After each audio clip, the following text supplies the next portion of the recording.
with red. First thing to do is to get your the workbook that we've been working on in class for the small business unit or the business unit, okay? That's the first thing. Now, what you want to do is try to identify all of the important spaces that you guys have mentioned within that workbook. If you haven't done the workbook or you haven't started the workbook, speak to the people in your team so you can get some sort of an idea about what has been discussed in class. What's important out of that workbook are things that will become applicable to your spatial design, okay? So starting with the mezzanine. So this is Drew and Lawrence. So this would be the production house. First of all, list down the spaces that you're going to need within this production house. So what will they be? Who's got Drew and Lawrence? All right, so some of them could have been mentioned in the workbook. Others could just be something that you feel is important. So what are the things that you think you're going to need? Spaces. Let's start with spaces as opposed to objects or equipment. A production room. Okay, so we need a production room.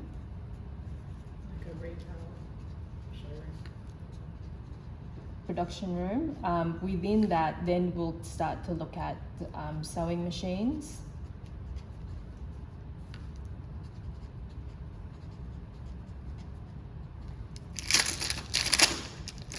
So do you have another pen? Do you have another colour?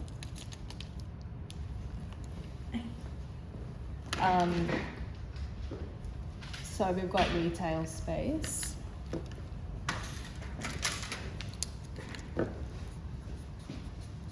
Okay, we've got a retail space. Within that retail space, what are we going to need? Change rooms is almost one other room, so I'm going to put that down. Retail space, you're going to need a POS. What else? Clothing racks. Yep, clothing racks. What else? Like shelving. Shelving, yep. Anything else? Mirrors.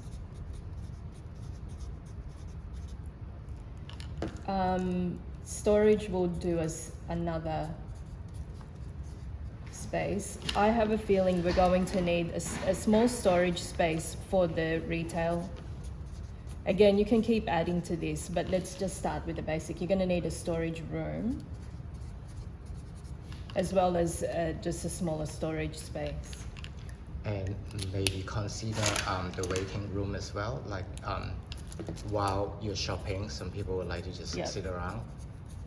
Waiting room. Now, don't forget, you guys are retail. It's bespoke, I guess, tailor-made clothing, so it's very exclusive. So if you've been to exclusive stores, if you haven't, it might be worth doing that. Maybe just go past Chadstone or something like that, or anywhere really, but target more boutiques so that you can get a feeling of what it would be like to be treated in that kind of environment where there's a sense of exclusivity. So you get to see what's important, what the customers get to see, what they don't get to see.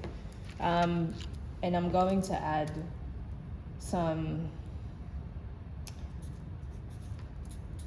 we're going to need some toilets in there as well. And it's up to you if you want to break it down into staff or customers. Okay, now that we've identified this, you then will start with a bubble diagram, okay? So let's go with the bubble diagram, and the reason why is because you want to understand you want to start allocating different spaces within the floor area that you're given. This is for everybody, okay? So this first exercise, although we had a go at doing it with Drew and Lawrence's shop, this applies to everybody. Make a list of all of these important things that you're going to need to include within the plan, and then start to do your bubble diagram, okay? Now, the reason why you need to start a bubble diagram is you need to see the flow of the space, first of all. Understand, so these are the different spaces. Understand who will be using it. So you've got your what, and then you've got your who. Okay, so who will be using these spaces? And it's up to you to think about the number of people. This will then go back to the business unit that we're doing, because you're going to then start to understand how many people you're going to be employing. How many people you're going to be employing, how much is that going to cost altogether? Okay, so when we say who, think about employees,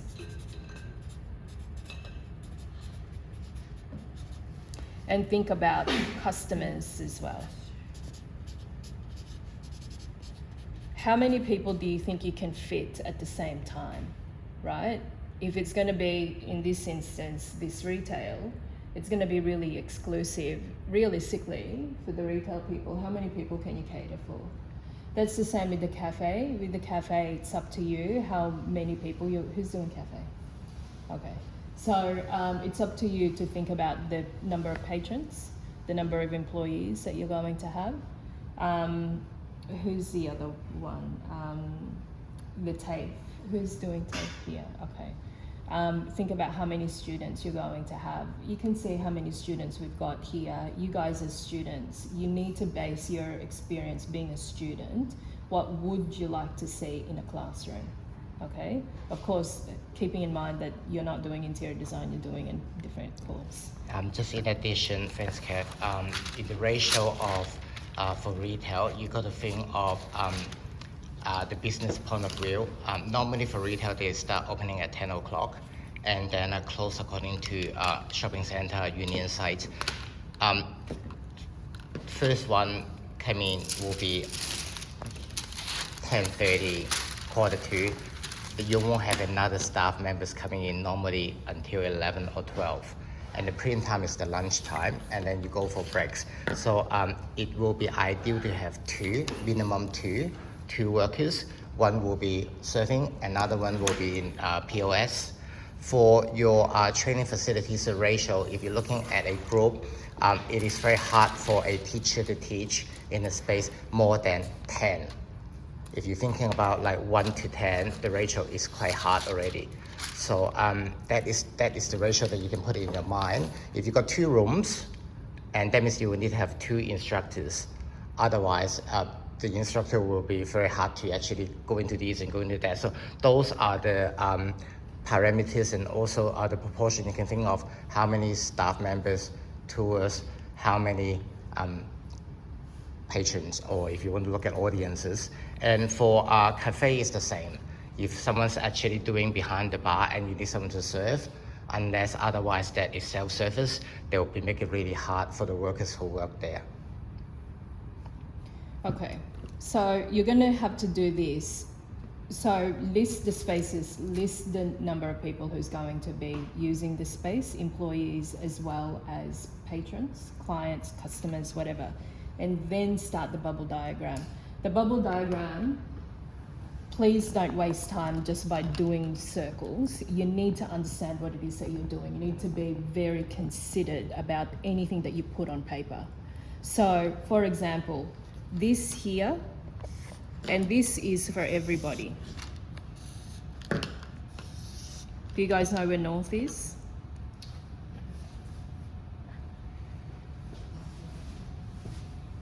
This here is Elizabeth Street.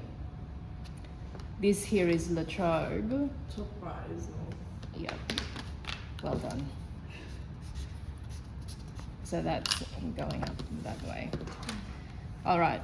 Now, if over there is north, so this southeast corner here is Elizabeth Street, right?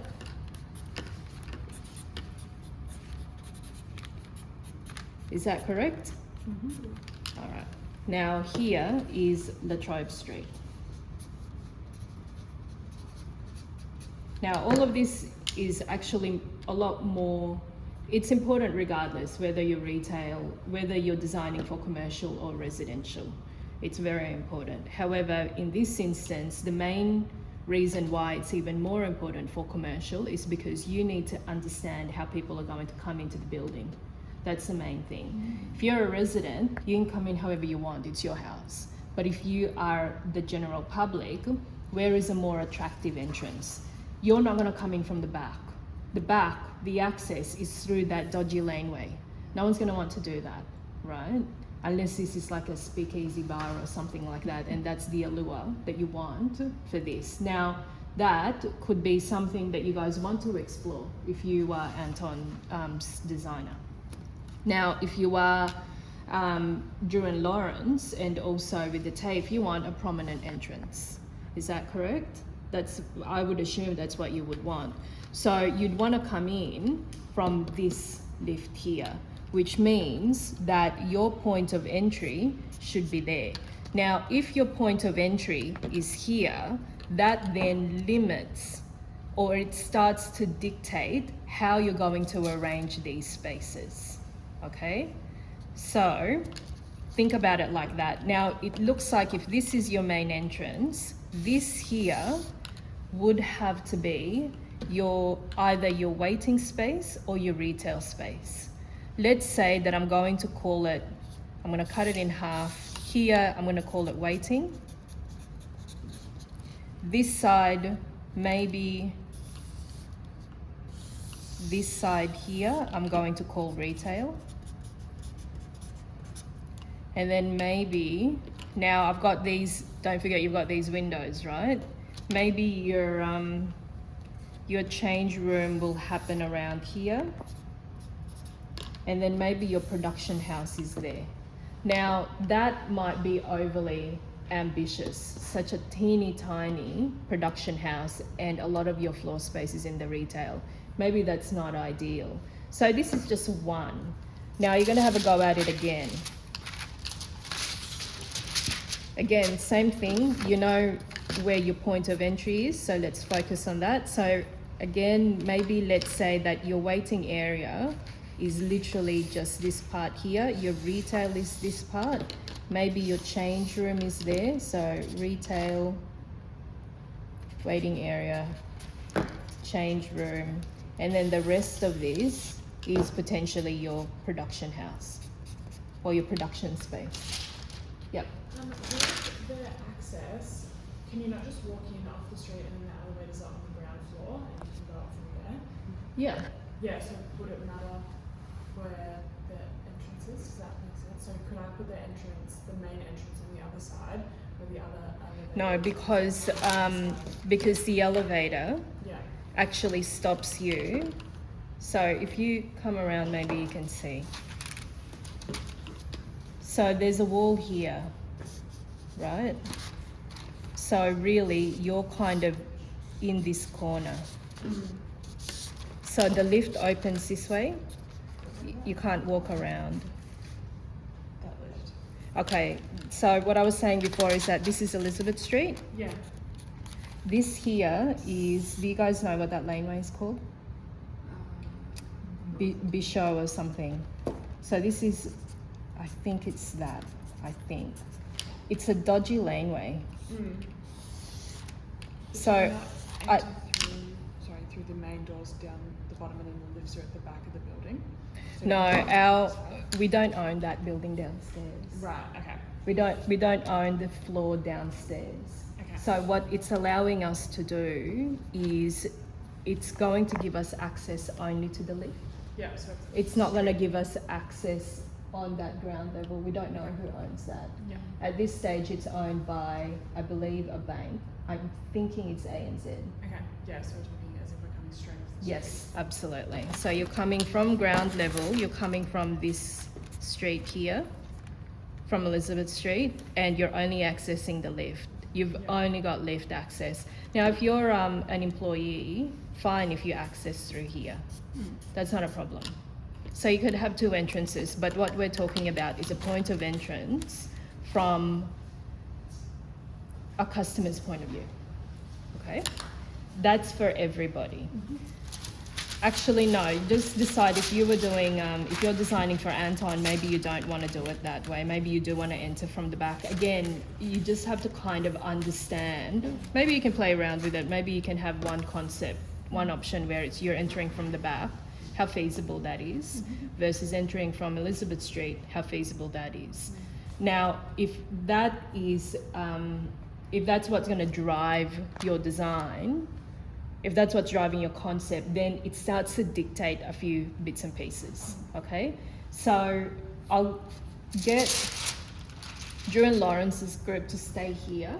Everybody else start to make that list, and also